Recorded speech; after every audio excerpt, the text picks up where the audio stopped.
اعوذ باللہ من الشیطان الرجیم بسم اللہ الرحمن الرحیم انا اعطیناک الکوثر فصل لربک وانحر ان شانئک هو الابتر صدق اللہ العلی العظیم۔ درود پڑھ لیجیے محمد و آل محمد۔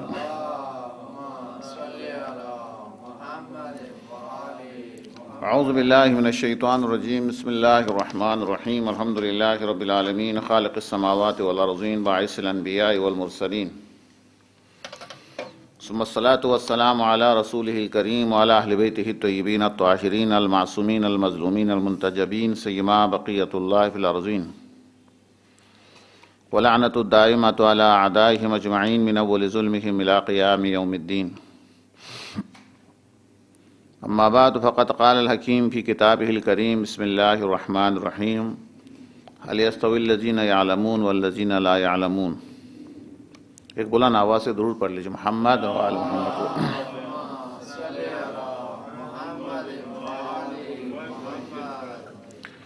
جن دلائل سے نبی کا ہونا ضروری ہے انہی دلائل کا تقاضا یہ ہے کہ ہر زمانے میں کسی امام کا ہونا بھی ضروری ہے،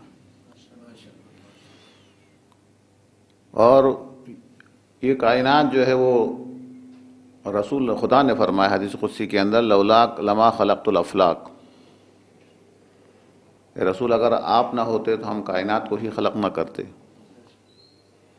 تو یہ کائنات رسول خدا کے لیے ہے۔ اب ظاہری طور پر رسول دنیا سے تشریف لے جا کے اتنے سال ہو گئے، تو یہ آسمان کا شامیانہ باقی رہنا اس بات کی دلیل ہے کہ رسول کا نمائندہ موجود ہے۔ یہ ستاروں کا جو چراغان جو لگا ہوا ہے یہ دلیل ہے کہ نمائندہ موجود ہے یہاں۔ یہ زمین کا دسترخوان جو بچھایا ہوا ہے یہ بھی دلیل ہے کہ یہاں کوئی مہمان ہے، جیسے کہ یہاں پہ الحمدللہ آپ سب مہمان ہیں، وہ بھی امام کے مہمان ہیں، انتظامیہ کے مہمان ہیں، امام کے مہمان ہیں، اور جب ہم یہاں سے چلے جائیں گے تو لائٹ سب بند کر دیتے ہیں، اور یہ چاند ستاروں کی روشنی، یہ بقا، یہ خود دلیل ہے کہ کوئی ہے یہاں پہ موجود ہے۔ اور اسی طریقے سے جس طریقے سے ایک رابطہ ہونا چاہیے کہ اللہ اور مخلوقات کے درمیان میں، یہ رابطہ ہمیشہ ہونا ضروری ہے۔ تو میں یہ بھی آپ کے سامنے عرض کر لوں، اگرچہ ہمارا موضوع کا میں وہ نہیں آتا ہے، لیکن وہ یہ ہے کہ اللہ فرماتا ہے کہ ہم نے جن و انسان کو عبادت کے لیے بنایا ہے، تو عبادت کے اندر سب سے پہلے ہمارے ذہن میں کیا ہے؟ نماز۔ تمہاری نمازوں کے اندر وضو میں اشکال ہے، غسل میں اشکال ہے، قرات میں اشکال ہے، رکوع سجود میں کتنے جو پریشانیاں ہیں اس کے اندر موجود ہیں۔ تو جب نام لکھا جاتا ہے کہ اس زمانے کے اندر آج کے دن کس نے سب سے بہترین نماز پڑھی، تو جس کی نماز سب سے بہترین ہوتی ہے وہ نماز پڑھنے والوں کا امام خود بخود بن جاتا ہے، وہ ظاہر کے زمانے کا امام ہوتے ہیں۔ یعنی ہم مانے نہ مانے، نماز جس نے سب سے بہترین نماز پڑھی ہے وہ نماز پڑھنے والوں کا امام ہے، سب سے آگے ہے۔ ماہ مبارک رمضان کے اندر ہم مکروہات سے نہیں بچتے بلکہ حرام سے بھی نہیں بچتے ہیں، تو ہمارا روزہ تو روزہ کہلانے کا حق بھی نہیں رکھتا ہے۔ تو پھر اس موقع کے اوپر جب روزہ رکھنے والوں کا نام لکھا جاتا ہے تو اس کا نام سب سے پہلے آ جاتا ہے کہ جس کے روزے میں کوئی مکروہ عمل بھی وجود میں نہیں آتا ہے۔ پھر چاند کا مسئلہ اپنی جگہ پر، حج کے اندر تو چاند کا مسئلہ بھی ہے، طواف میں دکے بھی ہے، وقوف عرفہ اور منی میں ہزاروں مسائل ہے۔ تو اگر ہم اسی کو مقصد حیات سمجھے تو اس کا مطلب یہ ہے کہ اللہ نے جس مقصد کے لیے بنایا ہے وہ مقصد حاصل ہو ہی نہیں رہا ہوتا۔ اور ہر طواف کے اندر حجر اسود کا بوسہ ہے، وہ جب تمام شرائط کے میں چاند بھی شامل ہے، تو جب حاجیوں کا نام لکھا جاتا ہے تو سب سے بہترین حج کرنے والے کا نام آتا ہے جو زمانے کا امام ہوتا ہے۔ خلاصہ جس صفت کے اندر ہم ذکر کرتے چلے جائیں گے تو وہ امام خود بخود سامنے آ جاتے ہیں کہ حج کرنے والوں کا امام بھی زمانے کا امام ہے، نماز پڑھنے والوں کا امام بھی زمانے امام ہے، روزہ رکھنے والوں کا۔ ماہ محرم کے اندر عزاداری کرنے والوں، سب سے زیادہ عزاداری کس کی؟ کہا زمانے کا امام۔ تو ہر زمانے کے اندر امام کا ہونا ضروری ہے۔ اسی طریقے سے شب قدر ہے، ہر سال آتی ہے، تو جب شب قدر ہر سال آتی ہے تو تنزل الملائکۃ والروح، ہر سال شب قدر آتی ہے، ملائکہ بھی نازل ہوتے ہیں، روح الامین بھی نازل ہوتے ہیں۔ اگر خدا کا نمائندہ نہ ہو تو کس پہ نازل ہوگا اصلا؟ بہرحال اللہ کے رسول سارا انتظام کر کے گئے۔ غدیر کے اندر صرف علی کی ولایت کا اعلان نہیں ہوا، تمام ائمہ کی ولایت کا اعلان ہوا، ایک کے بعد ایک کا نام لے کر گئے۔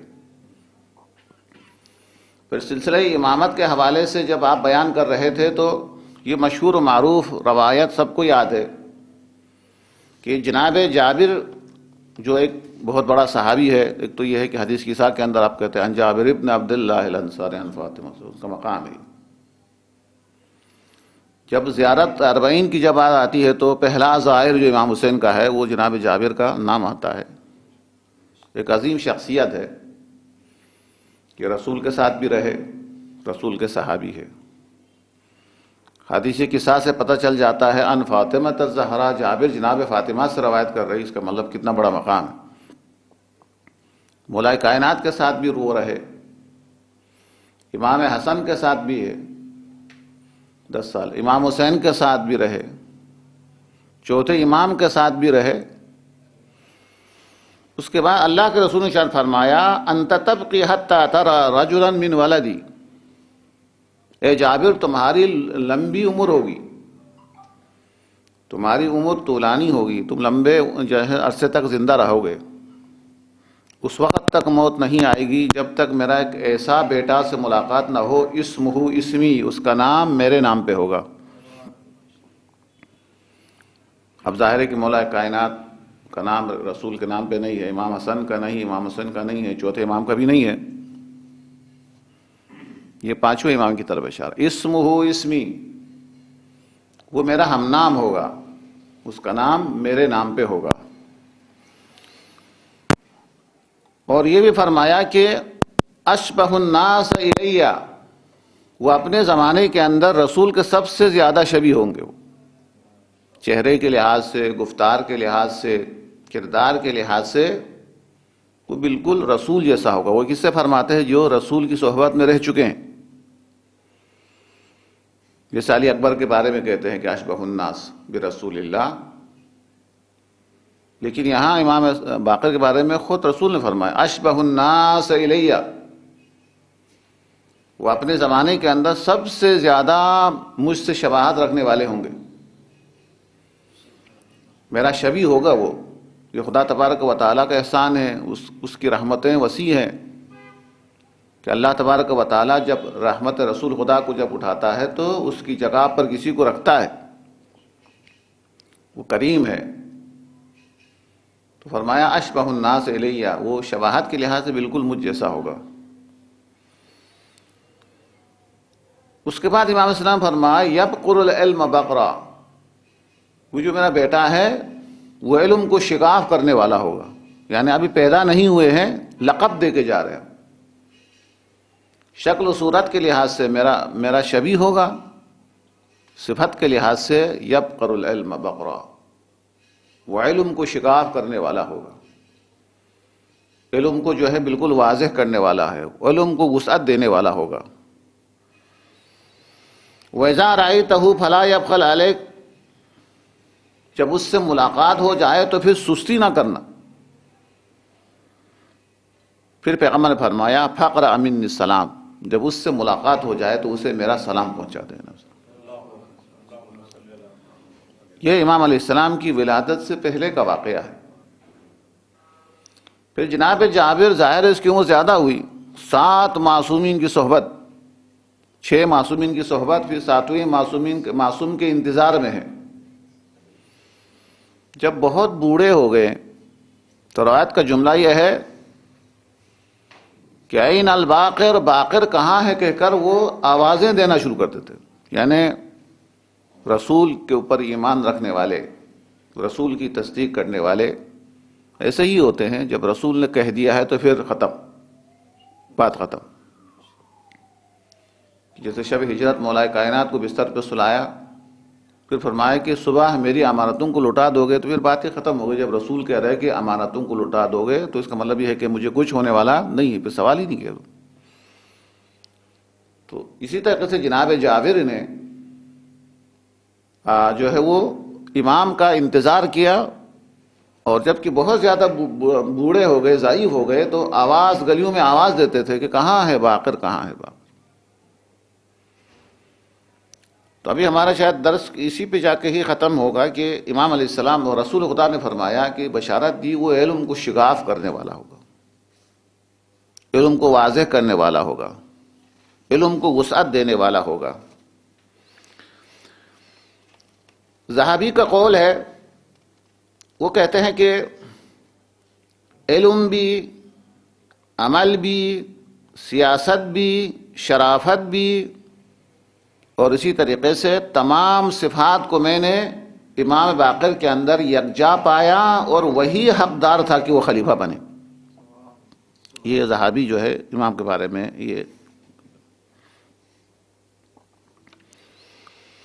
اسی طریقے سے روایت کے اندر یہ ہے کہ ما یظہر من ولد الحسن والحسین من العلوم ما ظہر منہ فی التفسیر والاحکام والحلال والحرام۔ رسول نے اسی حدیث کے اندر ارشاد فرمایا کہ حسن اور حسین کی اولاد میں سے جتنا علم یہ میرا فرزند پھیلا دے گا، ایسا کسی کو بھی موقع نہیں ملے گا، یعنی علم کو شگاف کرنے والا یہ ہوگا۔ یہ امام علیہ السلام کی صفت ہے۔ اچھا، اس کے لیے تھوڑی سی تاریخ کا بیان کرنا بہت ضروری ہے۔ تاریخ کا حصہ جو ہے وہ کچھ آپ کو معلومات آپ کے پاس ہونا ضروری ہے تاکہ میں آگے مطالب بیان کر سکوں۔ اس میں کوئی شک شبہ نہیں ہے، سب کو پتہ ہے، سارے مسلمان مانتے ہیں، خلیفہ اول اردویم نے بیان حدیث کے اوپر پابندی لگا دی تھی۔ حدیث بیان کرنا بہت سخت منع ہے۔ بہرحال اس کی تاویل بھی کرتے ہیں کہ تازہ لوگ مسلمان ہو جاتے تھے، ان کو پتہ نہیں چلتا تھا کہ حدیث کون سی ہے، قرآن کون سا ہے، اس لیے پابندی لگائی تھی۔ چل جو بھی ہے، لیکن اس میں شک شبہ نہیں ہے کہ ان خلفاء کے دور میں، خاص طور پر خلیفہ اول اردویم کے دور میں، تدوین حدیث پر پابندی تھی، ورنہ تو احادیث کا مجموعہ کس سے ہونا چاہیے تھا؟ زمانے رسول کے بعد جو فوراً جو اصحاب ہیں وہ حدیثیں لکھتے،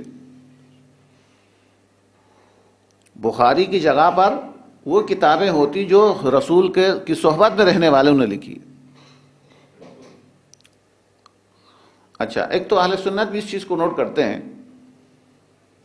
کہتے ہیں کہ مسلمانوں کی بات کر رہے ہیں، مسلمانوں کے پر جتنے احادیث ہے، ان احادیث کے اندر کوئی بھی ایسا شخص راوی نہیں ملے گا جس کا نام حسن ہو، حسن بصری کے علاوہ۔ حسن بصری چونکہ ام سلمہ نے اس کو پالا تھا، اس لیے ام سلمہ نے امام حسن کی محبت میں ان کا نام حسن رکھ دیا۔ حسن بصری کے علاوہ مسلمانوں کی تاریخ کے اندر کوئی راوی ایسا نہیں ہے جس کا نام حسن ہو، اور کوئی راوی ایسا نہیں ہے جس کا نام حسین ہو، اور کوئی راوی ایسا نہیں ہے جس کا نام علی ہو، یہ تو ہو ہی نہیں سکتا سر۔ وہ تو راوی میں جس کا نام علی ہو اس کو روایت کے لیے لینا تو دور کی بات۔ شام کے اندر کوئی بھی شخص کہتا تھا کہ میرا نام علی ہے، اس کو ذبح کیا جاتا تھا سر۔ یہاں تک کہ ایک شخص اپنے بیٹے کو لے کے آ رہا تھا، شام کے دروازے پر پہنچا، شہر کے دروازے پر پہنچا، بیٹے کا نام کیا ہے؟ کہا علی ہے۔ تو انہوں نے کہا آپ کو پتہ نہیں ہے کہ شام کے اندر داخل ہوگا تو اس کو تو قتل کیا جائے گا؟ اس نے کہا چلو ٹھیک، پھر کیا کرنا چاہیے؟ جب شہر کے اندر داخل ہوا، جب لوگوں نے پوچھا اس کا نام کیا ہے تو انہوں نے تعویل کر دی، کہا اولائی ہے، یعنی لکھنے میں یہ ساتھ ہے۔ کہا تمہارے بیٹے کا نام کیا ہے؟ تو علی کے بجائے اولائی کہہ دیا، میرے بیٹے کا نام اولائی ہے۔ تو یہ روایات کے اندر، سلسلہ روایت کے اندر کوئی بھی روایت مسلمانوں کے ایسے نہیں ہے جن کا نام علی ہو، جن کا نام حسن ہو، جن کا نام حسین ہو۔ اس سے بھی زیادہ تعجب آور بات یہ بھی ہے کہ سب سے زیادہ روایت تو علی سے آنی چاہیے، چونکہ علی گھر میں بھی ہے، علی بچپن سے جو ہے وہ رسول کے ساتھ رہے ہیں، ایک لمحہ سائے کی طرح رہے ہیں، ایک لمحہ بھی رسول سے جدا نہیں ہوئے ہیں۔ تو لہٰذا سب سے زیادہ روایت مسلمانوں کے پاس کس کی ہونی چاہیے؟ علی سے روایت ہونی چاہیے. علی سے چند روایت کے علاوہ اصلاً مسلمانوں کے پاس روایت ہی نہیں ہے. تو یہ غور طلب باتیں. کتابیں نہیں لکھی. کسی صحابی کی کتاب کے بارے میں آپ نے کبھی سنا ہے کہ فلاں کتاب صحابی نے کوئی کتاب لکھی ہے؟ نہیں ہے. تو تدوین حدیث کے اوپر پابندی تھی. حدیث بیان کرنا ممنوع تھا، بلکہ حدیث بیان کرنے پر سزا تھی. درست ہے؟ پھر آگے بڑھتے ہیں. پھر تقریباً امام علیہ السلام کی ولادت آپ جانتے ہیں کون سے سنے میں ہے؟ 57 ہجری. 57 ہجری ہے، اور اسی کو یاد رکھے عمر شریف بھی اتنی ہی ہے، یعنی دونوں کی عادت ایک ہی ہے. جس سنے میں آپ پیدا ہوئے 57، اور آپ کے ظاہر عمر بھی 57 ہے. 19 سال مدت امامت ہے. 5 آپ کے بیٹے تھے، 2 آپ کی بیٹیاں تھیں. اور یہ بھی آپ کے علم میں رہے کہ یہ وہ امام ہے کہ جو ماں کے لحاظ سے حسنی ہے، باپ کے لحاظ سے حسینی ہے. یعنی آپ کی والدہ کا نام فاطمہ ہے، جو امام حسن کی بیٹی تھی. یعنی حسب اور نسب کے لحاظ سے دیکھیں تو آپ ماں کے حوالے سے بھی اور باپ کے حوالے سے بھی سعادات سے جو ہے آپ کا تعلق ہے. ماں کو دیکھیں تو حسنی ہے، باپ کے لحاظ سے آپ حسینی ہے. تو خلاصہ کلام یہ ہے کہ اب جب امام علیہ السلام کا ایک جو زمانہ آیا ہے کہ جس نے آپ کو شہید کیا بنی امیہ کا وہ آخری بادشاہ ہے، اس کا مطلب یہ ہے کہ حکومت تھوڑی سی کمزور ہو گئی. اور چوتھے امام اور 5ویں امام کے لیے ایک خاص ماحول یہ بھی ملا، جو پہلے والے اماموں کے ساتھ یہ مسئلہ نہیں تھا کہ اس زمانے کے اندر مثال کے طور پر ایران سے ثقافت آ رہی تھی، تو ایران کے اس ثقافت کا مقابلہ کرنا، ایران کی ثقافت کا مقابلہ کرنا کوئی آسان کام نہیں تھا. روم فتح ہوا تو وہاں سے جو ہے ان کا مقابلہ کرنا کوئی آسان کام نہیں تھا. اور اس کے بعد پھر زیدی مذہب وجود میں آیا ہے، ان کا مقابلہ کرنے کا میدان بالکل الگ تھا. غالی ہر زمانے میں رہا، اس زمانے کے اندر بھی موجود ہے، غلو کرنے والے ہیں، وہ میدان جنگ بالکل الگ ہے. اور یہودیوں کی سازش تو کبھی بھی ختم نہیں ہوئی. ان کے ساتھ مقابلہ کرنا امام علیہ السلام، وہ بھی علمی مقابلہ، تلوار سے نہیں ہے، علمی مقابلہ ان کے ساتھ کرنا، یہ امام کے لیے میدان جنگ ہے.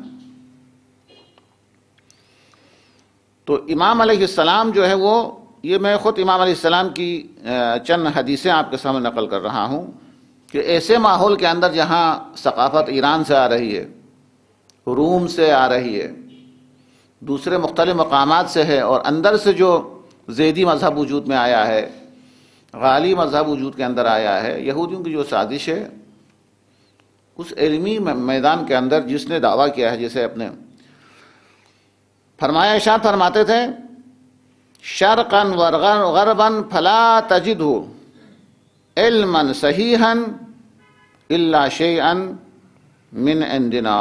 یہ گارنٹی ہے البتہ یہ کہ کوئی انسان ایسا دعویٰ نہیں کر سکتا. کائنات کے اندر صحیح علم کسی کو نہیں مل سکتا ہے، فقط اسے صحیح علم ملے گا جو ہمارے دروازے پہ آتا ہے. یہ دعویٰ بہت بڑا ہے. آپ کے فرزند نے کیا دعویٰ کیا؟ یہ دعویٰ جو ہے دنیا کے اندر میرے خیال میں کوئی نہیں کر سکتا ہے کہ اگر کسی مسئلے کے اندر فقہ کے حوالے سے، فلسفے کے حوالے سے، تفسیر کے حوالے سے، تاریخ کے حوالے سے، جغرافی حوالے سے، علم عادات کے حوالے سے، ریاضی کے حوالے سے، مطلب کوئی قید نہیں ہے. ارشاد فرماتے ہیں کہ کسی علم کے اندر ہمارا دروازہ چھوڑ کر کسی اور کے دروازے پہ جانا ہماری امامت کے انکار کے برابر ہے. یعنی ہمارا دروازہ چھوڑنا اس بات کی دلیل ہے کہ وہ ہمارے اوپر کامل ایمان نہیں رکھتا ہے. یہ بہت بڑی بات ہے.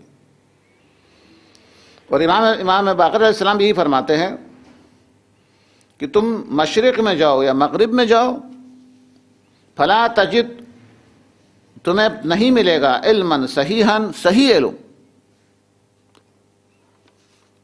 آپ کی معلومات کے لیے ویسے آپ جانتے تو ہیں کہ ایک ہوتا ہے علم ظاہری، ایک ہوتا ہے کبھی ہوتا ہے جہل بسیط، جہل مرکب. آپ نے نام سنا ہوگا. جہل بسیط یہ ہے کہ اگر مجھ سے کہا جائے جہاز چلاؤ تو میں بولوں گا میں یہ نہیں چلا سکتا ہوں. تو جہاز چلانے سے تو میں جاہل ہوں، لیکن اپنے جہل پر علم رکھتا ہوں، یعنی آدھا علم ہے میرے پاس. اس کا علاج ظاہر ہے کہ جو کام مجھے نہیں آتا ہے اور مجھے پتا ہے یہ کام نہیں آتا ہے، میں سیکھوں گا تو پھر وہ علم حاصل ہو جائے گا. تو یہ قابل علاج ہے. لیکن بعض موارد ایسے ہوتے ہیں جن موارد کے اندر حقیقت کو جانتا بھی نہیں ہے اور یہ بھی نہیں جانتا ہے کہ میں نہیں جانتا ہوں، بلکہ خود کو حقیقت کا عالم سمجھتا ہے، جسے جہل مرکب کہا جاتا ہے. واقعے کو بھی نہیں جانتا ہے، اپنے نہ جاننے کو بھی نہیں جانتا ہے. تو دنیا کے اندر بہت سارے ایسے اہل علم ہیں جو یہ سمجھتا ہے کہ میں اہل علم ہوں، انہیں پتہ نہیں ہے کہ یہ اہل علم نہیں ہے، یہ جہل مرکب ہے. یعنی واقعے سے بھی جاہل ہے اور اپنے جہل سے بھی جاہل ہے، ڈبل جہل ہے. مولا کا جملہ آپ نے سنا ہے کہ نصف العلم لا اعرف، کہ میں نہیں جانتا یہ خود آدھا علم ہے. کم سے کم یہ تو پتہ ہے کہ میں نہیں جانتا، یہ خود علم ہے. تو عقائد کے لحاظ سے اسی طریقے سے جہل مرکب کے اندر مبتلا ہے. اس کو سمجھانے کے لیے میں یہ مثال دے سکتا ہوں آپ کے لیے کہ ایک بلندی پر کسی دور دور جگہ پر آپ کو کوئی چیز نظر آتی ہے جو اوپر چڑھ رہا ہے، نیچے آ رہا ہے، کوئی موجود ہے. تو ہم نے یقین کر لیا کہ یہ کوئی انسان ہے. یہ ہمارا یقین ہے، وہ کوئی انسان ہے، کوئی درخت کے اوپر چڑھ رہا ہے، اتر رہا ہے. تو یہ ہمارا علم ہے اور یہ ہمارا عقیدہ ہے. ہمیں پکا عقیدہ بھی ہے کہ وہ انسان ہے. لیکن وہاں والے جانتے ہیں کہ وہ انسان نہیں ہے، وہ بندر ہے. تو ہمارا عقیدہ جا کے بندر کو انسان کبھی نہیں بنا سکتا ہے. جہل مرکب ہے بس. تو دنیا کے اندر بہت سارے ایسے افراد ہیں جو جہل مرکب کے اندر مبتلا ہے، اپنے آپ کو بڑا عالم سمجھتا ہے. لہٰذا اگر کوئی شخص بھی اپنے آپ کو بڑا عالم کہے تو اس سے بڑا جاہل ہو ہی نہیں سکتا. وہ جاہل ہونے کی علامت ہے. لیکن آقا امام فرماتے ہیں مشرق میں جائے، مغرب میں جائیں، فلا تجد علما صحیحا، صحیح علم جو مطابق واقع ہو وہ آپ کو نہیں ملے گا. الا شیئا من عندنا. یہ ایک شخص تھا حکم اور دوسرا شخص تھا سلمہ. یہ اپنے زمانے کے بہت بڑے دعویدار تھے. ان سے فرمایا کہ تم کسی کے پاس جا کے علم حاصل کرو گے، علم صحیح ہم اہل بیت کے علاوہ کسی سے نہیں مل سکتا ہے. حسن بصری کے بارے میں جس کا ذکر آیا، حسن بصری بھی کوئی بڑا دعویٰ تھا ان کا. حسن بصری کا ذکر آیا تو یہ بھی آپ کے سامنے بیان کروں. انہوں نے ایک جملہ کہا اس زمانے کے اندر بڑا مشہور ہوا. وہ جملہ یہ تھا لیس العجب کل العجب من ہلک کیف الہلک ان العجب کل العجب من نجا کیف النجا. یہ ان کا جملہ مشہور ہوا. یعنی اگر کوئی شخص دنیا کے اندر ہلاک ہو جائے، جہنمی بن جائے، گمراہ ہو جائے تو مجھے کوئی تعجب نہیں ہے. اور تعجب اس بات کے اوپر ہے کہ اس دنیا کے اندر رہ کر یہ نجات کیسا پائے، اس کو نجات کیسی ملی. یہ مشہور ہو گیا مولوں کے درمیان. تو لوگوں کو پسند بھی آیا کہ شاعر نے بھی کہہ دیا ہے کہ خدا کی شکایت کر کے کہتے ہیں درمیان قعر دریا بستہ ام انداختی. اے پروردگار تو نے میرے ہاتھ پاؤں باندھ کر دریا کے اندر پھینک دیا ہے. بعض می گوئی کہ دامن تر نہ کن ہوشیار، بس ہاتھ پیر باندھ کے دریا کے اندر پھینک دے اور مجھ سے کہا جائے کہ تمہارا دامن پہ پانی نہیں لگنا چاہیے. کیسا ہو سکتا ہے؟ یہ نا امید والوں کے جملے ہوتے ہیں. تو حسن بصری کا یہ جملہ بہت مشہور و معروف ہوا. سب پسند کرتے تھے کہ اگر دنیا کے اندر کوئی ہلاک ہوا، جہنمی بنا، گمراہ ہوا، مجھے کوئی تعجب نہیں ہے. اور تعجب یہ ہے کہ اس خراب ماحول کے اندر اس کو نجات کیسے ملی، یہ اہل جنت کیسا بنا. یہ جملہ بہت مشہور ہوا. جب امام معصوم تک یہ بات پہنچی تو امام نے فرمایا کتنا غلط جملہ کہا اس نے. امام نے بالکل اس کا الٹ جملہ ارشاد فرمایا. عربی کو چھوڑ کر مفہوم بیان کرتا ہوں تاکہ آپ کا ٹائم بچ جائے. اس نے کہا تھا کہ دنیا میں کوئی ہلاک ہو جائے، فاسد ہو جائے، گمراہ ہو جائے، تعجب نہیں ہے. اس مصیبت سے وہ کس طرح بچ گیا، اس پہ تعجب ہے. یہ حسن بصری کا جملہ تھا. امام نے بالکل الٹ ارشاد فرمایا کہ اگر کوئی شخص دنیا سے نجات پا جائے تو امام کو، یعنی امام معصوم کو دنیا سے نجات پانے والوں پر کوئی جو ہے وہ جو حیرانی نہیں ہے، کوئی پریشانی نہیں ہے، بلکہ پریشانی اس پر ہے کہ اللہ کی اتنی رحمتیں ہو کر یہ ہلاک کیسا ہوا. یہ رحمت پروردگار اتنی زیادہ ہے کہ یہ ہلاک کیسا ہوا. امام نے بالکل جو ہے جملہ الٹا ارشاد فرمایا کہ ماہ رجب جو ہے موجود ہے، ایک ایک روزہ رکھنے کا کتنا بڑا ثواب، کہ اگر ایک روزہ رکھنے کا ثواب آپ کو بیان کروں تو پھر اس کے بعد پھر 2 رکھنے والا، 3 رکھنے والا، اب وہاں پہ جب پورے مہینہ روزہ رکھنے والوں کے بارے میں بیان کرے تو بالکل سوچ سمجھ سے باہر ہے. وہ ہنسنا شروع کریں گے آپ کہ ایک روزہ رکھنے کا ماہ رجب میں اتنا ثواب، مناجات کا اتنا ثواب، نماز پڑھنے کا اتنا ثواب. یہ ماہ رجب جو ہے وہ دروازہ ہے روحانیت کے اندر داخل ہونے کے لیے. آپ مفاتیح کا دیکھ لیجئے کھول کے کہ شیخ عباس قمی رحمۃ اللہ علیہ نے جب اعمال شروع کیا ہے، اگر ہجری کے لحاظ سے دیکھنا ہے تو پھر ماہ محرم سے شروع کرنا چاہیے، اگر فضیلت کے لحاظ سے شروع کرے تو ماہ رمضان سے شروع کرنا چاہیے تھا. لیکن اعمال روحانیت کا سفر کا آغاز ہوتا ہے ماہ رجب سے، کہ ماہ رجب علی کا مہینہ ہے، ماہ شعبان رسول کا مہینہ ہے، ماہ رمضان خدا کا مہینہ ہے. کہ علی سے میں مل کر نبی سے ملا ہوں، نبی سے مل کر خدا سے ملا ہوں. یہ راستہ ہے اصلاً. تو امام علیہ السلام نے ارشاد فرمایا کہ حکم اور سلمہ سے کہ تم مشرق میں جاؤ، مغرب میں جاؤ، تمہیں کوئی علم نہیں بھائی. اس کے بعد حسن بصری کا ذکر تھا. فَلْيَذْهَبْ الْحَسَنُ يَمِينًا وَشِمَالًا. حسن بصری کے بارے میں فرمایا کہ حسن بصری مشرق میں جاؤ، مغرب میں جاؤ، دائیں جائے بائیں جائے، ما وجد العلم الا ہنا. ارشاد فرمایا اگر اسے علم چاہیے تو ہمارے دروازے کے علاوہ کہیں سے مل ہی نہیں سکتا. امام باقر علیہ السلام. اور پھر ایک جگہ پر ارشاد فرمایا فَلْيَذْهَبِ النَّاسُ. وہاں حسن بصری کا ذکر تھا کہ لوگوں کے لیے بھی یہ پیغام ہے کہ فَلْيَذْهَبُ النَّاسُ حَيْثُ شَاءُوا. جہاں جانا ہے جاؤ. لَيْسَ الْأَمْرُ إِلَّا هَا هُنَا. اپنے گھر کی طرف اشارہ کر کے ارشاد فرمایا اگر حقیقت معلوم کرنی ہے تو اس گھر کے علاوہ کہیں سے نہیں ملے گی آپ کو. سخاوت کی تلاش ہو، عبادت کی تلاش ہو، مناجات کی تلاش ہو، شجاعت کی تلاش ہو، قربانی کی تلاش ہو، ہر صفات کو اللہ تبارک و تعالیٰ نے یہاں رکھ دیا ہے، من جملہ علم بھی. ظاہر ہے کہ علم کی بہت زیادہ اہمیت ہے اسلام کے حوالے سے. اول تو یہ ہے کہ ہم صفات ثبوتیہ کے اندر بے شمار ناموں میں سے صرف ایک صفت جو ہے وہ خدا عالم کا لفظ کرتے، خدا عالم، یہ خدا کی صفت ہے. پھر رسول نے اپنا تعارف کیا کیا؟ انا مدینۃ العلم وعلی بابھا. میں علم کا شہر ہوں اور اس کا دروازہ ہے. اپنا تعارف شہر علم اور علی کا تعارف دروازہ علم. یہ باب علم ہے، دروازہ علم ہے. اور پھر یہ پانچویں امام کے بارے میں فرمایا کہ یہ علم کو وسیع کرنے والا ہے، علم کو وسعت دینے والا ہے. اور ایک جملہ آپ نے ارشاد فرمایا آل محمد ابواب اللہ. یہ آل محمد کو اللہ تبارک و تعالیٰ نے خدا تک پہنچانے کا دروازہ بنایا ہے. باب اللہ ہے یہ. یہیں سے اللہ تبارک و تعالیٰ سے ملاقات ہوتی ہے، اس دروازے سے جا کر اللہ سے ملاقات ہو سکتی ہے. یہ باب اللہ ہے، یہ دروازہ ہے. والدعاة إلى الجنة. آل محمد کو اللہ نے اس لیے بھیجا ہے تاکہ لوگوں کو جنت تک لے کے آئے. والقادة إليها. لوگوں کی قیادت کرتے ہوئے جنت کے لے جانے والے آل محمد ہے، تو ان سے وابستہ رہنے. خلاصہ کلام یہ ہے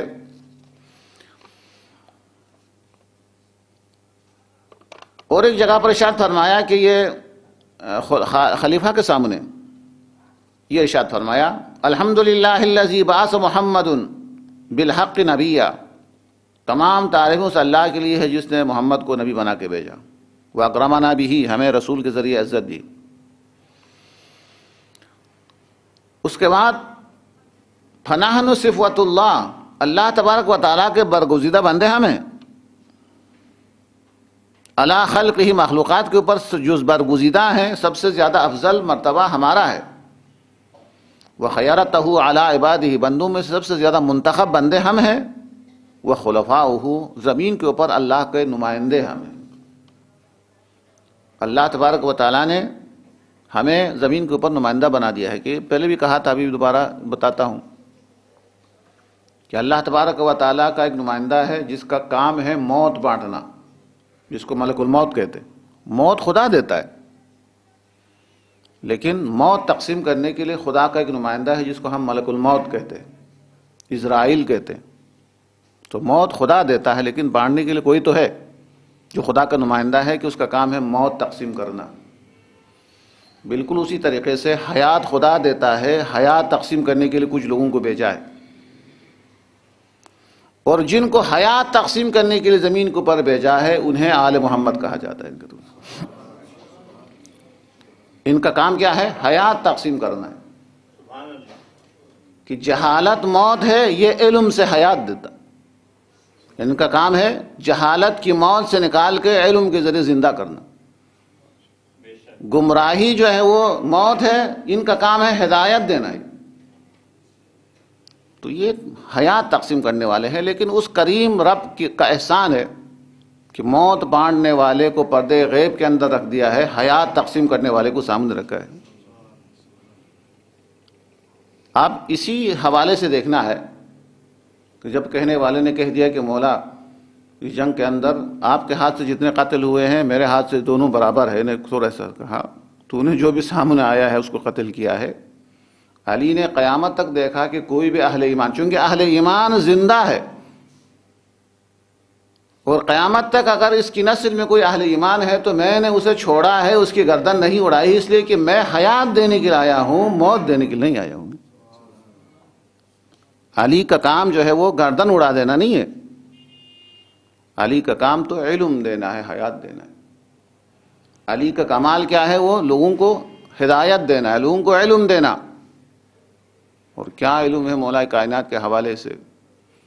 خود فرماتے ہیں کہ میں علم کا اظہار کرتا ہوں، جب پتہ چلتا ہے کہ یہ لوگ برداشت نہیں کر سکتے ہیں تو ان کے جانے کے بعد خاص جناب کمیل وغیرہ کو بٹھا کے ان کو بتاتا ہوں. جب پتہ چلتا ہے کہ یہ بھی برداشت نہیں کر سکتا ہے تو میں صحرا میں نکل جاتا ہوں. علم کا اتنا جوش ہے، میں صحرا میں نکل جاتا ہوں، بیابان میں نکل جاتا ہوں، وہاں چیخ چیخ کا علم کا اظہار کر کے پھر واپس آ جاتا ہوں.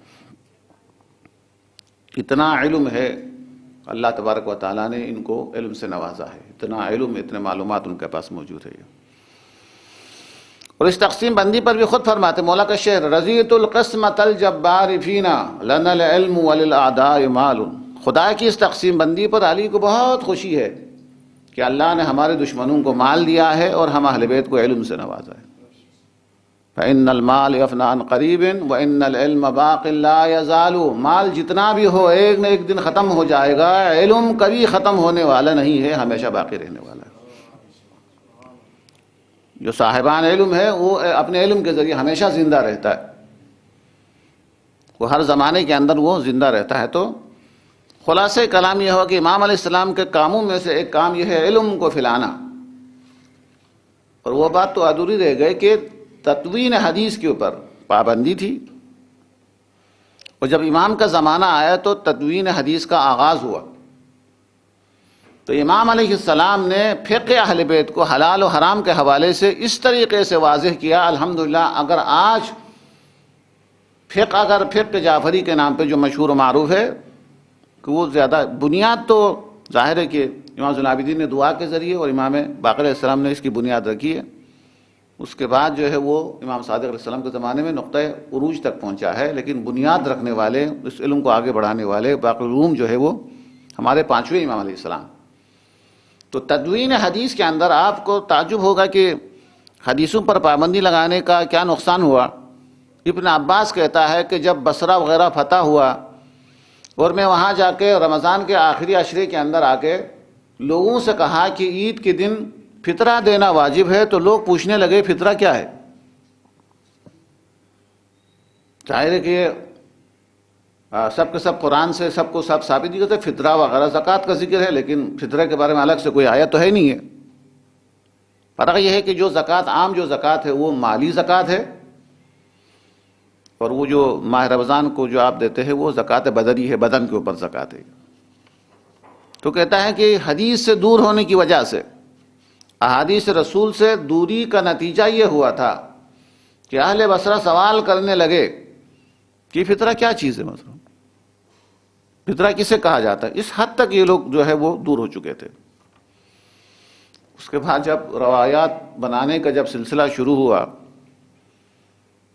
تو ظاہر ہے کہ یہودی اپنی جگہ پر خاموش تو نہیں تھے. یہ موقع تھا جس کے اندر احادیث جعل کرنا شروع کر کہا علی کے بارے میں یہ روایت ہے تو فلان کے بارے میں اس کے مقابلے میں یہ روایت ہے، کہ حضرت علی کے بارے میں فرمایا ہے انا مدینۃ العلم و علی بابها، علی دروازہ ہے تو فلان دروازہ تو علی ہو گئے، فلان دیوار ہے، فلان چھت ہے، پھر اضافہ کرتا چلا گیا. پھر اس کے بعد جب یہ حدیثوں کا جو سلسلہ شروع ہوا تو حدیث بنانے پر انعام مقرر کیا گیا کہ جو بھی حدیث بنا کے لائے گا اس کو یہ انعام ملے گا. اور بعد میں اس کے اندر اتنی کثرت ہوئی کہ خود کہنا پڑے گا بس بہت زیادہ ہو گیا، ابھی سے زیادہ نہیں چاہیے، اب انعام نہیں ملے گا بس. تو جعل حدیث، احادیث کے اندر جو ہے وہ جو ہے بہت غور کرنے کی ضرورت ہے. ایک باریک جملہ بھی میں آپ کے سامنے اشارتاً آپ کے سامنے عرض کر لوں کہ اصحاب کی فضیلت کے لحاظ سے علی کا مرتبہ سب سے آگے کیوں ہے.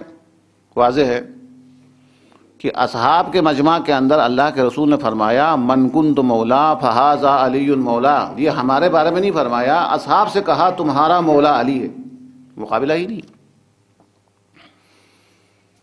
غدیر حدیث غدیر کا انکار ممکن نہیں ہے.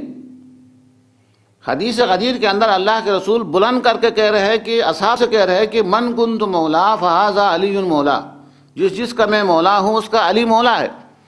تو وہ اصحاب کے مولا ہیں، تو مولا اور غیر مولا کے درمیان مقابلہ کیسا ہو سکتا ہے؟ مقابلہ ہی غلط ہے.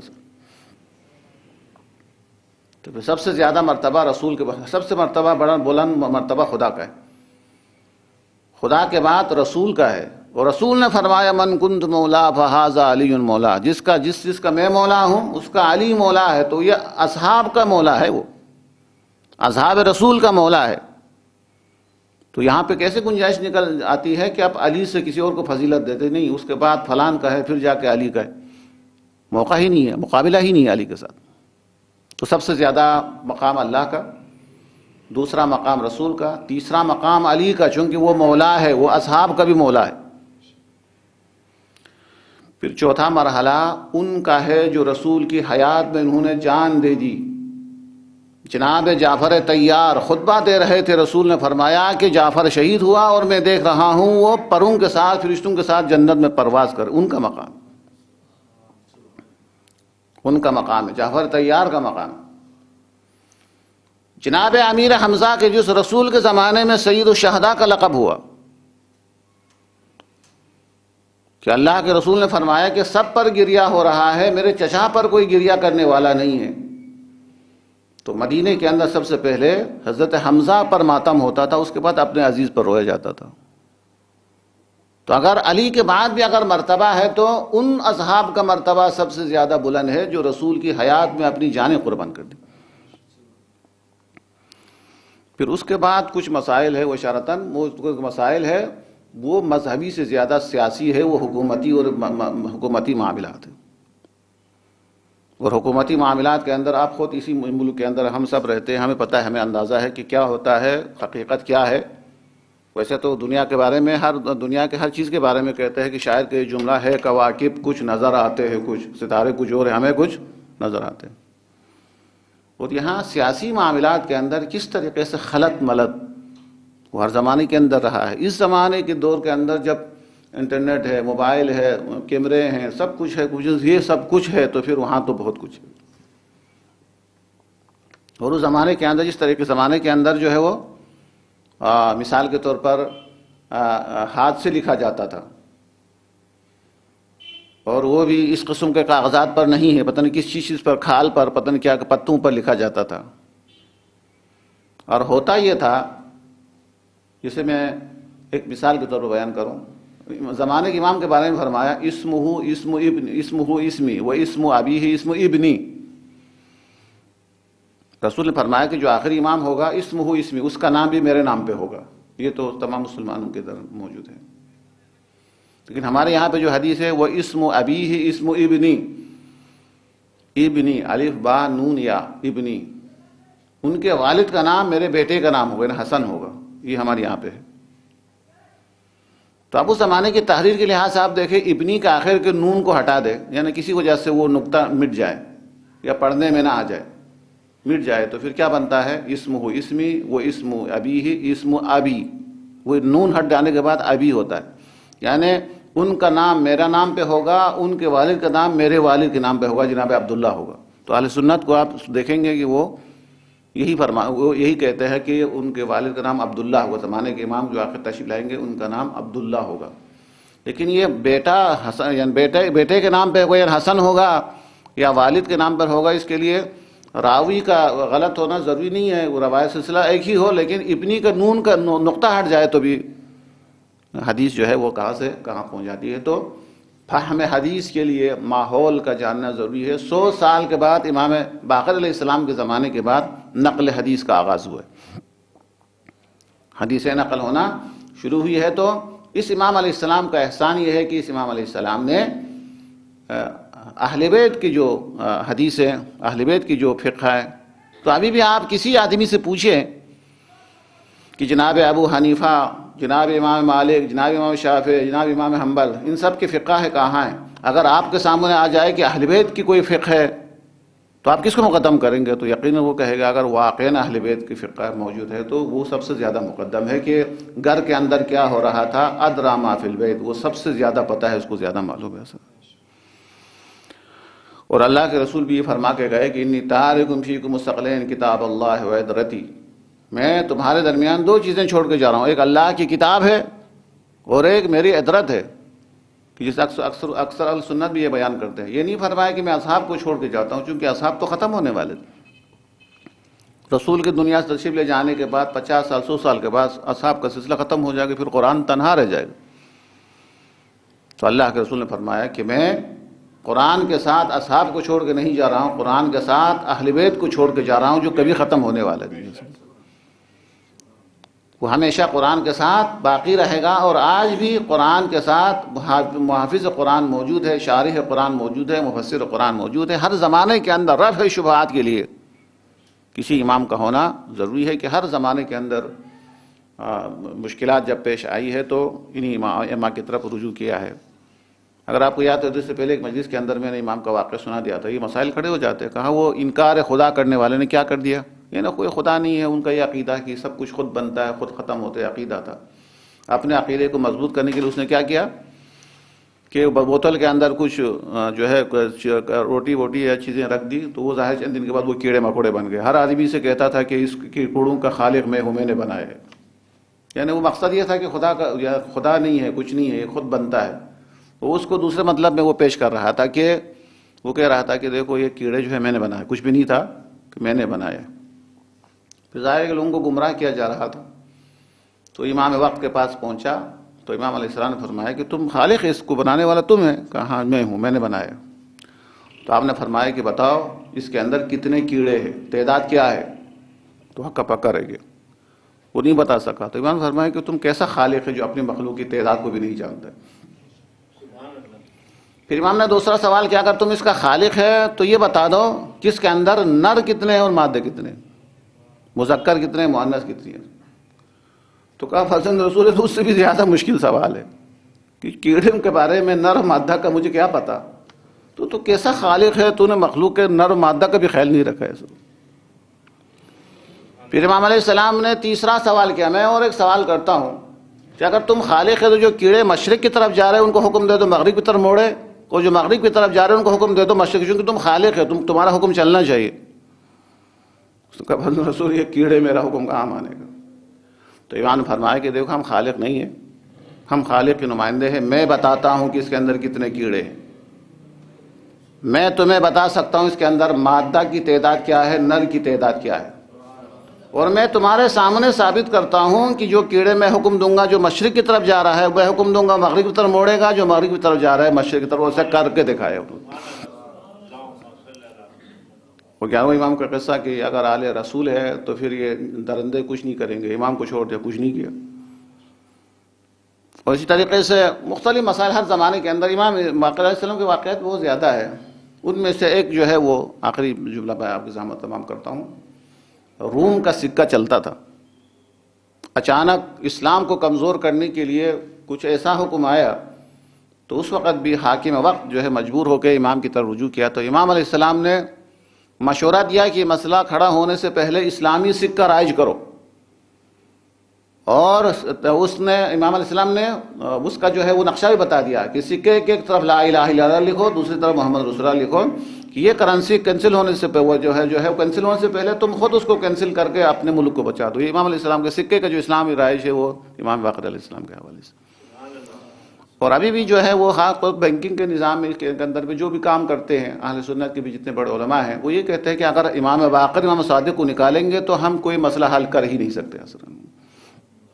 تو سب سے زیادہ مجمع جو سب سے پہلے جو ہے وہ امام باقر کی بارگاہ میں ہر علاقے کے لوگ جمع ہوتے تھے، ہر مذہب کے لوگ وہاں جمع ہوتے تھے اور وہ درس دیا کرتے تھے. اس کے بعد یہ آگے جا کے امام باقر کے زمانے میں اور آگے بڑھا، اور امام صادق علیہ السلام کے زمانے میں تو آپ کو پتہ ہے 4000 افراد جو ہے وہ امام صادق علیہ السلام کی درسگاہ میں وہ شرکت کرتے تھے، اور ان میں سے ہر ایک اپنے زمانے کا امام بنا. اور امام علیہ السلام کے درس کی برکتوں کا اندازہ لگا دے کہ ابو حنیفہ خود کہتا ہے مشہور لولا السنتان لہلک النعمان، اگر امام صادق کے پاس 2 سال نہ پڑھتا تو میں ہلاک ہو جاتا، میرے پاس کچھ بھی علم حاصل نہیں ہوتا. اس 2 سال پڑھنے سے ابو حنیفہ اتنا بڑا امام بنا ہے، تو امام علیہ السلام خود کا علم کتنا ہوگا. تو بہرحال لقب جو ہے باقر العلوم ہے، اور ہمارا آج کا درس صرف اسی باقر العلوم کے حوالے سے ہے. اور یہ امام اہل العراق تھے، یہ مقابلہ کرنے کے لیے خوارج کا مقابلہ کیا، یہودیوں کا مقابلہ کیا، غالی کا مقابلہ کیا، زیدی مذہب کا مقابلہ کیا. یہ خود ایک داستان ہے. تو آخر کے اندر جو ہے کچھ یہ تو معلومات کی حد تک ہو گیا. عملاً کیا کرتا ہے یہ بہت ضروری ہے. عملاً جو آج کرنا ہے وہ تو ہے کہ ماہ رجب کی جو نمازیں ہیں، دعائیں ہیں، مناجات ہے، انشاءاللہ اس ماہ کا جو ہے آغاز آپ اسی سے کریں گے، چونکہ روحانیت کا آغاز جو ہے ماہ رجب سے ہوتا ہے. تو آج رات کی نمازیں، دعائیں، چاند دیکھ کے دعائیں، یہ سب دعائیں ہیں، وہ انشاءاللہ وہ پڑھیں گے. یہ عملاً. اچھا، دوسرا جو آسان سا کام ہے اور اس کا ثواب بہت زیادہ ہے وہ ہے، پہلے بھی بیان کیا تھا، درود شریف. جاتے جاتے ایک صلوات درود پڑھ کے امام علیہ السلام کو ہدیہ دینا. جیسے کہ خوشی کے موقع پر آپ کسی کو کچھ نہ کچھ ہدیہ دیتے ہیں. اللہم صلی علی محمد. تو آپ کیا کریں گے کہ ہدیہ جو ہے درود پڑھ کے آپ امام کی بارگاہ کے اندر آپ بھیج دیں گے. ہدیہ ہے کہ امام کی ولادت کے دن میری طرف سے یہ ہدیہ ہے. اور ہدیہ کا اصول یہ ہے کہ جب یہ ہمارا ہدیہ اور یہ درود شریف ظاہر ہے کہ فرشتے پیش کرتے ہیں امام کی بارگاہ میں، مثلا آج امام باقر کی بارگاہ میں، پوچھتے کس نے بھیجا ہے، پھر ہم گناہگاروں کا نام آ گیا. کس کی زبان پر؟ فرشتوں کی زبان پر. فرشتے جو ہے اپنی زبان سے ہمارا نام لیتا ہے کہ فرزند رسول یہ آپ کو تحفہ بھیجا ہے. کس نے؟ فلان نے، جو کہ گناہگار ہے، اس نے تحفہ بھیجا ہے. اور سب سے کمال یہ بھی ہے کہ پھر اسی درود شریف کے نام پہ اور اسی کے برکت سے ہمارا نام کے علاوہ ہمارے والد کا نام بھی آ جاتا ہے. کہتا ہے کہ فرزند رسول فلان کا بیٹا فلان نے آپ کو یہ تحفہ بھیجا ہے. تو پھر ہمارے مرحوم جو ہے والدین یا جو بھی مرحوم جو ہے وہ وہاں پر اگر ہے تو امام کی بارگاہ میں کتنا سر بلند ہوگا اس درود شریف کی وجہ سے کہ میرے بیٹے نے تحفہ بھیجا، اس تحفے کی برکت سے خود کے نام کے علاوہ ہمارا نام بھی اس کے اندر آ گیا. صدقہ اور خیرات ہر جو ہے وقت کرنا چاہیے. اور اول ماہ کی نماز تو آپ پڑھتے ہی ہوں گے. بہت آسان ہے کہ کل دن میں کسی بھی وقت جو ہے وہ مغرب سے پہلے آپ 2 رکعت نماز پڑھیں گے. ہر اول ماہ کی جو 2 رکعت نماز ہے اب یقیناً پڑھتے ہوں گے. پہلی رکعت میں الحمد کے بعد کیا ہے؟ یہ کون سا سورہ ہے؟ یہ یاد نہیں ہے؟ جی ہاں، پہلی رکعت میں سورہ توحید. ماشاءاللہ، سورہ توحید 30 دفعہ، 30 مرتبہ. یہ مہینہ کتنے دن کا ہوتا ہے؟ 30 دن کا ہوتا ہے نا، تو وہی تعداد ہے. سورہ قل هو اللہ پہلے ہے، بس یہ یاد رکھیے گا. سورہ قل هو اللہ 30 دفعہ. اور دوسری رکعت میں سورہ انا انزلنا 30 دفعہ. انا انزلناہ فی لیلۃ القدر. تو ان دونوں سوروں کی برکت سے انشاءاللہ آپ دن کی مصیبتوں سے بھی محفوظ رہیں گے، رات کی مصیبتوں سے بھی محفوظ رہیں گے. پھر صدقہ دینا ہے آپ کو، تو یہ بیمہ ہے، انشورنس ہے. کہ یہ تو خاص طور پر جو گاڑی چلانے والے ہیں جو روڈ پہ رہتے ہیں ان کو تو یہ نماز جو ہے چھوڑنا ہی نہیں چاہیے. ہر اول ماہ کی 2 رکعت نماز جو اس طریقے سے آپ کو ادا کرنا چاہیے. تو یہاں پہ آنے کا، جلسے میں آنے کا فائدہ اس وقت ہوگا جب ہم معلومات کے علاوہ کیا کرنا ہے عملی طور پر ان میں سے ایک عمل پر اگر آپ عمل کریں گے تو درود کا ثواب اتنا زیادہ ہے کہ اگر یہ ایک درود بھی ہو جائے، تسبیح بھی ہو جائے، ان میں سے ایک درود بھی قبول ہو جائے تو اپنی بخشش کے لیے بھی، اپنے والدین کی بخشش کے لیے بھی، اور بانیان کے بخشش کے لیے بھی ہو سکتا ہے، پڑھنے والے کی بخشش کی، سب کے لیے وہی کافی ہے، چونکہ اللہ تبارک و تعالیٰ بہت عطا کرنے والا. اللہ سے ہماری دعا ہے کہ پروردگار عالم، بادشاہان وقت کا ایک طریقہ ہوتا ہے، ایک انداز ہوتا ہے کہ خوشی کے موقع کے اوپر کچھ کو آزاد کیا کرتے ہیں اور کچھ کی سزا میں تخفیف. یہ دنیا کے اندر دستور ہے خوشی کے موقع پر. بادشاہ وقت چونکہ آج خوشی کا دن ہے، یعنی آزادی کا دن ہے، لہٰذا کچھ کو آزاد کیا کرتے ہیں بادشاہان وقت، زمانے کا بادشاہ، اور کچھ کی سزا میں تخفیف کرتے. پروردگار، یہ تیرے نبی کی خوشی ہے، یہ زہرا کی خوشی ہے، یہ امام زین العابدین کے گھر کے اندر خوشی ہے. اس خوشی کے موقع کے اوپر ہم سب کو جہنم کی آگ سے آزاد فرما دے. ہم سب کو عذاب سے نجات عطا فرما دے. پروردگار ہمارے مرحومین کی مغفرت فرما دے. ہمیں ماہ رجب میں، ماہ شعبان میں اعمال کی توفیق و طاقت عطا فرمائے. ماہ رمضان میں تیرا صحیح معنی میں مہمان بننے کی صلاحیت و لیاقت عطا فرمائے. اس عمل خیر کو بانیان اور حاضرین کی طرف سے اپنی بارگاہ میں قبول مقبول فرما دے، اور ہمارے سلام کو ہمارے امام باقر تک پہنچا کر ہماری عزت میں اضافہ فرما دے، اور ان کے قبر مبارک کو مدینے میں آباد اور آزاد دیکھنے کی ہمیں مہلت عطا فرما. دنیا میں زیارت اور قیامت میں ان کی شفاعت ہم سب کو نصیب فرما. اور ہمارے مولا و آقا جو پردہ غیب میں ہے، جو یوسف زہرا ہے، ہمیں یوسف زہرا کا دیدار پرنور عطا فرما. ہمارے مولا کو ہم سب سے راضی و خوشنود فرما. ہم سب کو امام علیہ السلام کے مخلص انصار میں شامل فرما. سورہ فاتحہ کے التماس تمام مرحومین کے لیے، بانیان کے مرحومین کے لیے، جو یہاں شریک ہوتے تھے، جو آج نہیں ہیں ان کے لیے، اور جن کا کوئی فاتحہ پڑھنے والا دنیا میں نہیں رہا ان کے لیے، اور شہداء کے لیے، اور خاص طور پر شیخ محسن نجفی رحمۃ اللہ علیہ کی بہت خدمات ہیں، ان کے درجے بلندی درجات کے لیے سورہ مبارکہ فاتحہ.